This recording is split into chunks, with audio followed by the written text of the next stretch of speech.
আজকে আমি বানাবো প্রন কারি। এই 5-6টা চিংড়ি মাছ আছে, এটাকে নিয়েই আজকের আমার মেনু। তো আমি একটু সরষের তেল দিলাম, 1 চামচের মতন গাওয়া ঘি দিচ্ছি। এই চিংড়ি মাছটাকে এপিট ওপিট করে জাস্ট একবার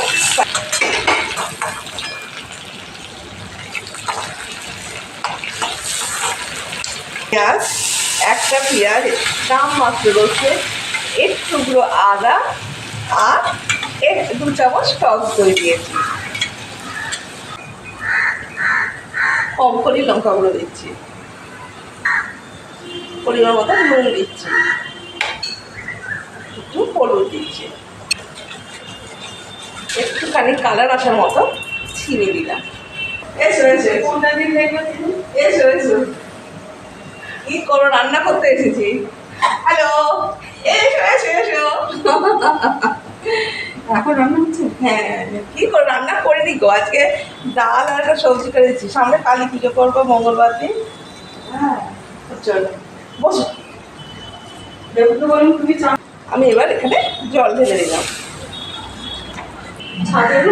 এখানে না, মাঝখানে আমি এবার ঢেলে দিলাম। দেখো না, চৈতালি এসছে, ওখানে বসে আছে, আসবে না।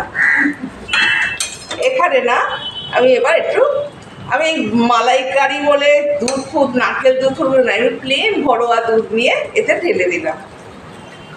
এটাও দেখবে সুন্দর খেতে হয়, সবসময় যে নারকেল থাকবে তা তো না। তাই দেখেছো, চৈতালি আমার জন্য গাছের আম এনেছে। দেখে মনে হচ্ছে না একটা খাই। দেখো দেখো, একদম গাছ থেকে সদ্য এখন রস যায়নি। হেভি হেভি প্রন কারি। ভালো লাগলে অবশ্যই লাইক করো, শেয়ার করো।